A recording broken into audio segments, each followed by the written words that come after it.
হিৰতে থাপিলো জুবিন শিৰোমণি কণ্ঠতে থাপিলো নাম হৃদয়ত থাপিলো জুবিন গীতৰ গুৰু যেতিয়াই বিচাৰো প্ৰাণ জুবিন আমাৰ প্ৰাণৰো প্ৰাণ ৰাম ৰামে মাটি নামে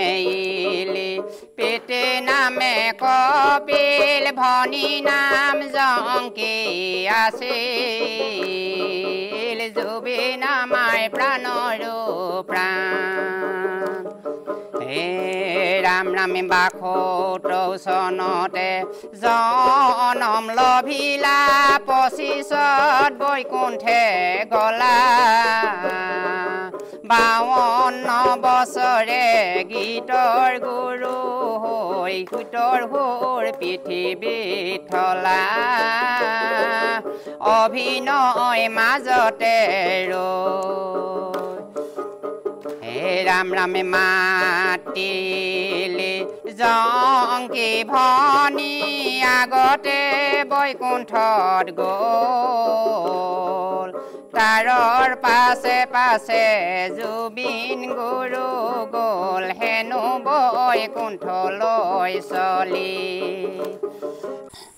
২ নং শিলপুটা ডেকাআলি থানখনৰ নাম শ্ৰী শ্ৰী বিষ্ণু শিৱ গণেশ আইনভনী থান শনি মন্দিৰ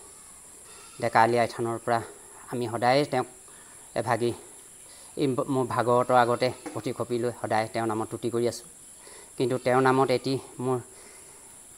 টোকাৰী গীত ৰচিম বুলি মনত ভাবি থাকিলোঁ তেওঁক আজি আপোনালোকক সাক্ষাৎ কৰি তেওঁক মোৰ ব্যক্তিগত ফালৰ পৰা আৰু আমাৰ ওচৰ চুবুৰীয়া আই মাতৃসকলৰ পৰা তেওঁক শ্ৰদ্ধাঞ্জলি জনাইছোঁ তেওঁ যি বৈকুণ্ঠলৈ গৈছে সেই বৈকুণ্ঠৰ পৰা আমাৰ সমাজলৈ পুনৰ জন্ম হওক আৰু এনেকুৱা এজন আমাৰ গায়িকা আৰু এনেকুৱা এজন সুৰ নায়িকা হয়তো আমাৰ এই পৃথিৱীত নোলাবও পাৰে আমি তাৰ কাৰণে তেওঁৰ কাৰণে আমি আজি কান্দি কান্দি আজি ২৭-২৮টা দিন পাৰ কৰিলোঁ গতিকে আৰু এই আজি আমাৰ এই ওচৰ চুবুৰীয়া আই মাতৃসকলৰ লগতে এই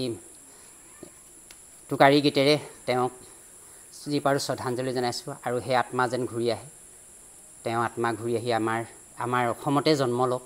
তাৰ কামনা কৰিছোঁ এই আইনভনীৰ ফালৰ পৰা আই থানৰ পৰা আই মাতৃ তৰফৰ পৰা আৰু এই থানখনি প্ৰায় উজনি অসমৰ মানুহে আহে আৰু ইয়াত প্ৰায় উজনি অসমৰ ৰাইজৰ পৰা বছৰেকীয়া